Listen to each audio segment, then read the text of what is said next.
오늘 말씀은 에스겔 23장 36절부터 49절입니다. 에스겔 23장 36절부터 49절까지입니다. 여호와께서 또 내게 이르시되, 인자야, 네가 오홀라와 오홀리바를 심판하려느냐? 그러면 그 가져간 일을 그들에게 말하라. 그들이 행음하였으며 피를 손에 묻혔으며 또 그 우상과 행음하며 내게 낳아준 자식들을 우상을 위하여 화제로 살랐으며 이 외에도 그들이 내게 행한 것이 있나니 당일에 내 성소를 더럽히며 내 안식일을 범하였도다. 그들이 자녀를 죽여 그 우상에게 드린 그날에 내 성소에 들어와서 더럽혔으되 그들이 내 성전 가운데서 그렇게 행하였으며 또 사절을 먼 곳에 보내 사람을 불러오게 하고 그들이 오매 그들을 위하여 모욕하며 눈썹을 그리며 스스로 단장하고 화려한 자리에 앉아 앞에 상을 차리고 내 향과 기름을 그 위에 놓고 그 무리와 편히 짓거리고 즐겼으며 또 광야에서 잡미와 술 취한 사람을 청하여 오매 그들이 팔찌를 그 손목에 끼우고 아름다운 관을 그 머리에 씌웠도다. 내가 음행으로 쇠한 여인을 가리켜 말하노라. 그가 그래도 그들과 피차 행음하는도다. 그들이 그에게 나오기를 기생에게 나옴같이 음란한 여인 오홀라와 오홀리바에게 나왔은즉 의인이 간통한 여자들을 재판함같이 재판하며 피를 내린 여인을 재판함같이 재판하리니 그들은 간통한 여자들이요 또 피가 그 손에 묻었습니다. 주 여호와께서 이같이 말씀하셨느니라. 그들에게 무리를 올려보내 그들이 공포와 약탈을 당하게 하라. 무리가 그들을 돌로 치며 칼로 죽이고 그 자녀도 죽이며 그 집들을 불사르리라. 이같이 내가 이 땅에서 음란을 그치게 한즉 모든 여인이 정신이 깨어 너희 음행을 본받지 아니하리라. 그들이 너희 음란으로 너희에게 보응한즉 너희가 모든 우상을 위하던 죄를 담당할지라. 내가 주 여호와인 줄을 너희가 알리라. 아멘. 청춘이라는 말 참 듣기 좋은 말이죠. 그러나 아쉽게도 청춘의 시간은요 금세 지나가고요 중년, 노년이 찾아오게 됩니다. 청춘의 시간을 보람되고 알차게 보낸 사람은 노년이 풍요로울 테지만 젊은 시절을 방탕과 쾌락으로 보냈다면 비참한 노년을 보내야 할 것입니다. 안타깝게도 예루살렘은 그 좋은 시절을 우상숭배로 보내버리고 이제는 늙어버린 매춘부처럼 되어서 심판을 받습니다. 하나님은 북이스라엘과 남유다를 오홀라와 오홀리바라는 자매에 빗대어 말씀하신 이유는 저들의 죄악이 숨겨져 있었기 때문입니다. 사마리아와 예루살렘의 통치자들은 겉으로는 여호와 하나님을 섬긴다고 말하면서도 아수르, 바벨론, 애굽과의 관계를 위해서 그들의 우상과 악한 문화를 들여왔습니다. 하나님은 이것을 행음으로 보았던 것이죠. 하나님은 겉과 속이 다른 이런 행태를 절대 용서하지 않으시고 그들의 죄와 부끄러움을 다 드러내십니다. 하나님은 우리의 삶을 모두 감찰하고 계십니다. 드러난 죄뿐만이 아니라 깊은 생각까지도 꿰뚫어 보시죠. 그 하나님께서 때로는 죄에 대해서 우리를 심판하시지만 그 심판은 우리를 다시 소망으로 이끕니다. 본문은 북이스라엘과 남유다의 죄악상을 적나라하게 밝히시고 심판하시는 하나님의 깊은 뜻을 깨닫게 해서 우리로 주님 안에서 회복이라는 새로운 소망을 품게 합니다.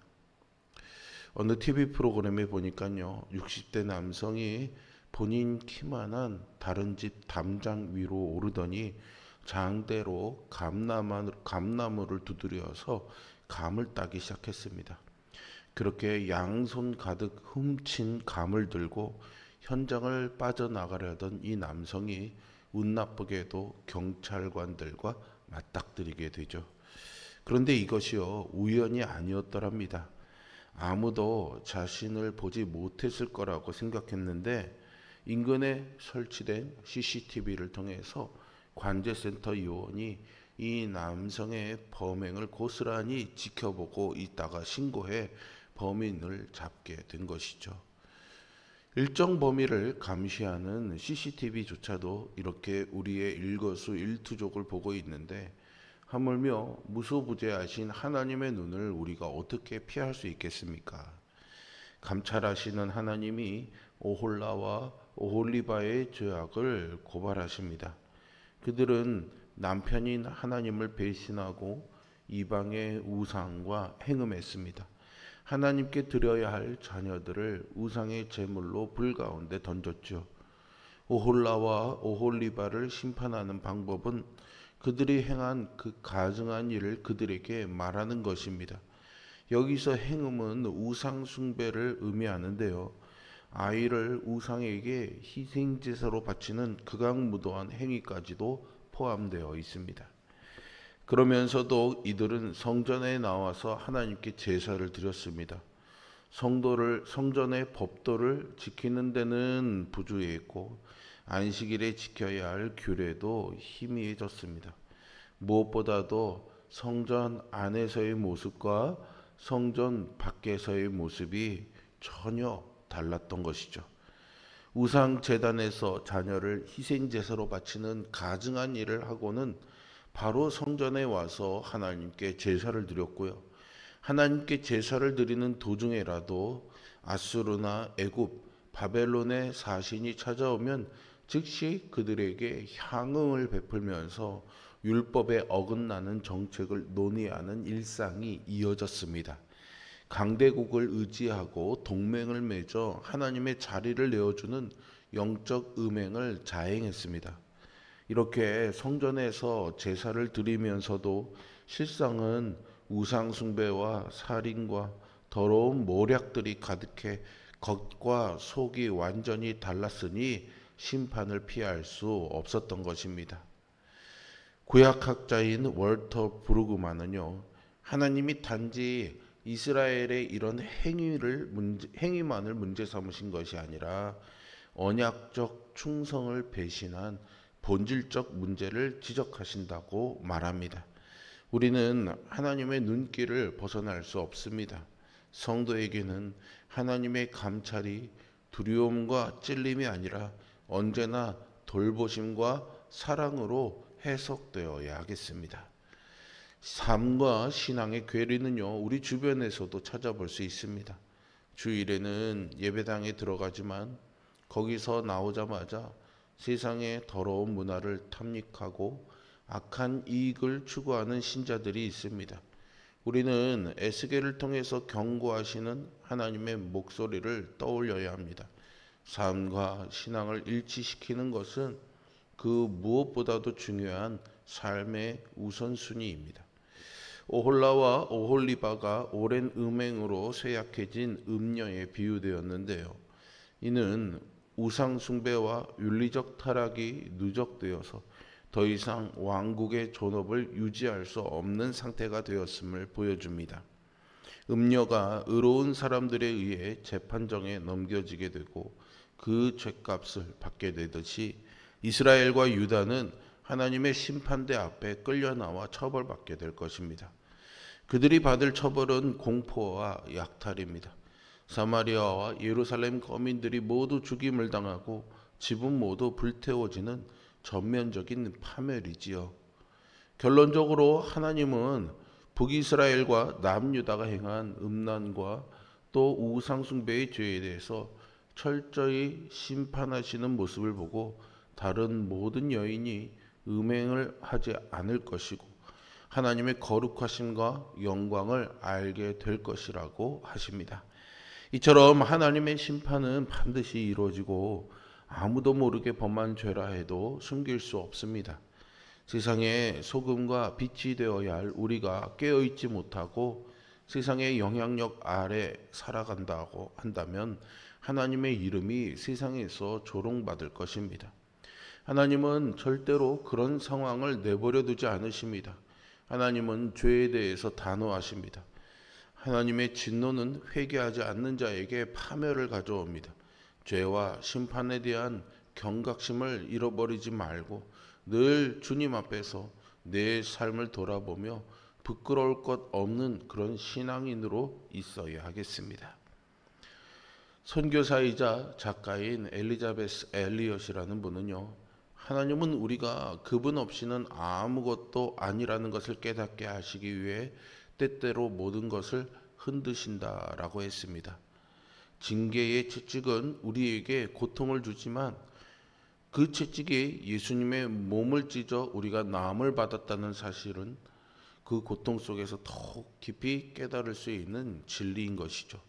하나님의 심판은 불같이 다가오지만 그 속에서 건진받은 우리는 비로소 하나님이 누구신지를 고백할 수 있게 됩니다. 북이스라엘을 멸망시킨 아수르와 남유다를 멸망시킨 바벨론은 절대 이스라엘보다 의롭지 않았습니다. 그래서 억울해하는 이들에게 하나님은 그들이 하나님의 공의로운 심판을 수행하는 대행자라고 말씀하십니다. 하나님이 허락하신 심판은 선민이라고 자신했던 이스라엘의 소유물을 약탈하고 닥치는 대로 죽이는 공포가 될 것입니다. 심판자들은 이스라엘 백성들을 돌로 칩니다. 돌로 치는 것은 하나님의 이름을 모독한 자에게 내리는 형벌인데요. 따라서 이 모든 일이 여호와 하나님의 징계임을 밝히십니다. 그렇게 모든 것이 불타고 사라지는 완벽한 심판이 이루어집니다. 그런데 심판의 끝이 절규와 신음이 아닙니다. 하나님을 바르게 알게 되는 것이죠. 징계를 통해 하나님을 아는 것은 소망입니다. 성도는 진멸이 아니라 회복을 원하시는 하나님의 심판을 통해 우리를 돌이키게 하시는 은혜를 발견해야 합니다. 하나님은 우리의 삶을 다 보고 계십니다. 죄를 기억하시고 또 그에 따라 심판하시죠. 그러니 이 심판의 목적은 진멸이 아니라 회복입니다. 심판은 하나님을 온전히 알게 하시는 은혜입니다. 이 은혜는 우리를 소망으로 이끕니다. 회복된 성도는요, 죄악된 삶을 단절하고 삶의 한 절이라도 주님을 닮기 원하는 소망으로 자신의 삶을 채워가야 하겠습니다. 하나님은 죄를 미워하시고요, 우리의 위선에 속지 않으십니다. 언제라도 우리 속에 더러운 것들을 드러내시며 징계하실 수 있습니다. 그러나 그 드러내심은 우리를 파멸하시기 위한 것이 아니라 회개의 기회를 주시기 위한 것입니다. 감춰진 죄 때문에 하나님의 은혜에서 점점 멀어지고 있는 것은 아닌지, 삶과 신앙이 분리되고 있는 것은 아닌지 점검해야 하겠습니다. 만약 그렇다면 즉시 회개하고 하나님 앞으로 돌아오기를 소망해야 합니다. 에스겔 23장은요, 냉엄한 심판으로 끝이 납니다. 그러나 그 속에는 회복을 향한 하나님의 간절함이 담겨 있습니다. 오홀라와 오홀리바는 하나님의 사랑을 저버렸고 꽃다운 청춘을 우상 숭배와 음행으로 허비함으로 늙은 매춘부와 같이 되었습니다. 그러나 하나님은 그들을 심판하는 동시에 돌이킬 기회를 주십니다. 우리 모두가 세상을 향한 발걸음을 돌이켜서 하나님께로 더 가까이 나가는 그러한 성도로 살아갈 수 있기를 주님의 이름으로 축원드립니다. 기도하겠습니다. 자비로우시고 은혜가 풍성하신 아버지 하나님, 심판의 말씀과 악을 드러내시는 하나님 앞에 우리는 움츠려들고 두렵고 떨림으로 설 수밖에 없습니다.